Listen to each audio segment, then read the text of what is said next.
Yes, people, what's going on? Welcome to the road trip. Manchester United taking on Crystal Palace at Selhurst Park tonight, 5:30 p.m.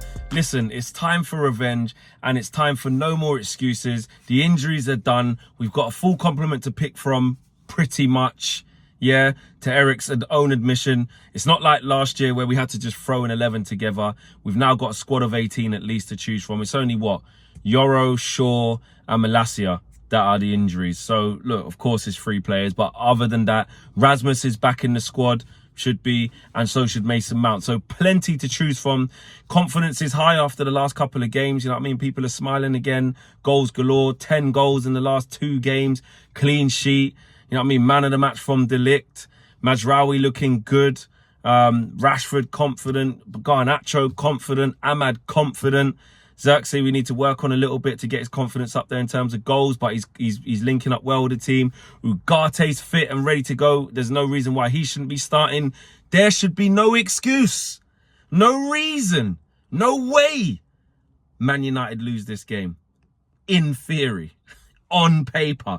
Palace haven't started the season well. 2 losses and 2 wins. And 2 draws. So they're winless all season. And look, they haven't been where they were last year. It's taken them a little while to get going. But we know on any given day, Palace is always a tough place to go to. It doesn't matter how well they're playing versus you, etc., etc. It's always quite a difficult away game. And for the last few trips for us, it has been a difficult away game. And we just got to go there and impose ourselves straight away. Look, the Palace can come at us, but we can't afford to have another half an hour, 35 minutes like we did at St. Mary's, whereby, you know, we gave all the attacking impetus to them. We were making mistakes. We weren't clearing our lines properly. We were a bit disorganized. We're giving up easy chances, and bigger still, a penalty. You can't do that against Palace because they got better players than Southampton. It's quite easy, right? They will put us to the sword. You can't allow Eze that type of space, albeit on the opposite side, but like what Diblin was getting. When Eze wants to wander into the pockets, you know, just behind Mateta in that left channel, then in them half spaces, he's devastating. If you allow him to turn and run at you and take players on, he's devastating. If you allow him half a yard on the edge of the box to slide someone in or to wrap his foot round it, you know what's going to happen. He's a fantastic player. Adam Wharton, listen, he's got quality. Yeah, he's good on the ball. Got to be on him, making sure it's not easy for him. That's what Ugarte's got to be in there for. But at the same time, we're going there confident. Marcus Rashford needs to pick up where he's left off from. Right wing back, I think, is Munoz for them. Munoz. The right wing back, Rashford needs to be going at him. Do you know what I mean? Whoever plays right centre back for them, I'm not sure whether it is Guéhi or, because I think Lacroix is the other side, so it might be Guéhi. You know, it was Jamie Vardy who was put through with a through ball. And he ran Guéhi, Dean Henderson come out, he went round him and they scored. Like, you can get chances against this Palace team. And we need to exploit that. We need to exploit that from the start. We need to be on it.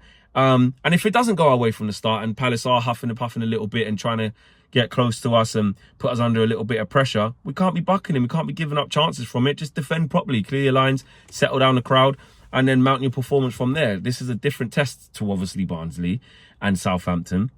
But this is the time where we need to start turning around this corner now. We did what we're supposed to do to Southampton and Barnsley and mash them up. That's normal settings.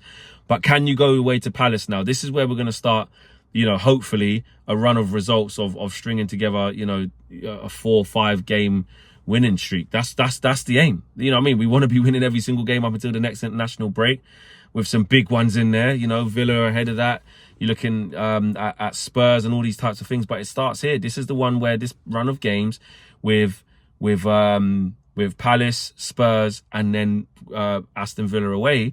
This is where you look at it and go, right, you need to be on it. You need to be winning this game. You need to be showing that we are turning the corner. And like I said, there's not really anywhere to hide. If if the team goes back to, you know, losing this game, albeit that we shouldn't like panic and that means Ten Hag should be sat but the criticism will be fair, and the criticism will be that Man United played 2 dead teams in Southampton and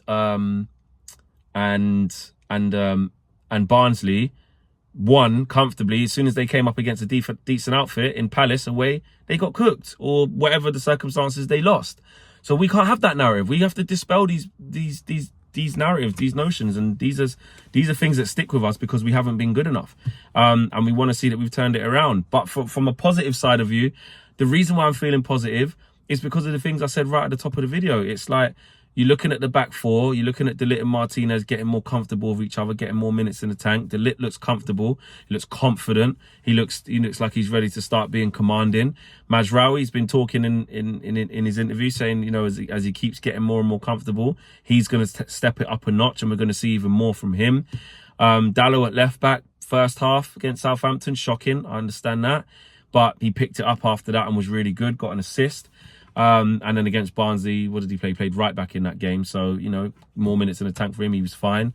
And Ugarte is the big one. Ugarte coming in, and you would expect he starts. I'll be surprised if he doesn't. You can never be totally shocked with an Erik ten Hag team.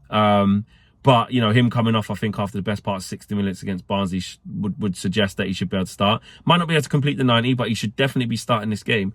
And he's the one that, you know, when Wharton wants to put some passes together, or I think they got Decore in there, when they want to link up and feed the likes of Eze and get on the ball, I expect Ugarte to be the one making sure that doesn't happen, nullifying those balls into Eze when Eze wants to go on a drive, on a dribble, you know, and get in the half spaces. I want to see Ugarte right there in front of our back four, you know what I mean, sweeping up. He's gonna make a lot of fouls because that's just how he plays.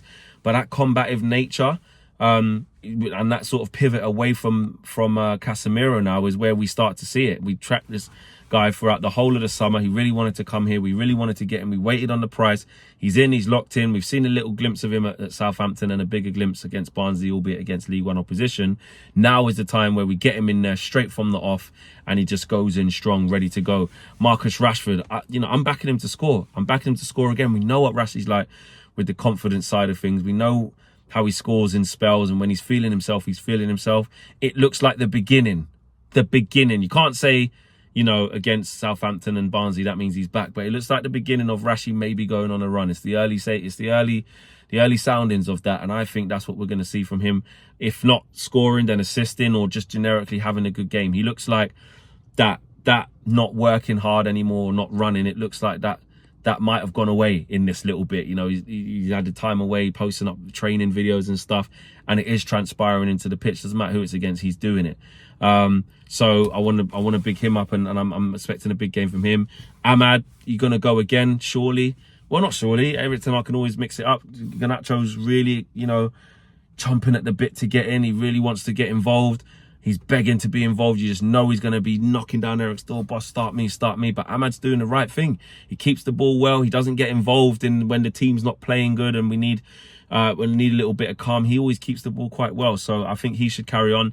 And Xerxes, I think, will just carry on through the middle as a default because Rasmus is only back. I'll be really surprised if he goes straight to Rasmus after such a long time out since when it was in July, innit, against Arsenal. So yeah, I really would be surprised if he doesn't start Joshua Xerxes, and I think that would be a bit harsh. You know, he's been linking up the play well, he's been bringing people into play. It's just that the goals haven't been there from him, and we want to be in a position of strength where, again, Xerxes different, comes short. You know what I mean? He might not have scored, but he's done well. Get him off after 70 minutes, bring on Højlund, different type of player, different type of striker, going to run back the other way, give Mark Gahey and co something else to think about. So I'm confident. I'm going with a 3-1 win.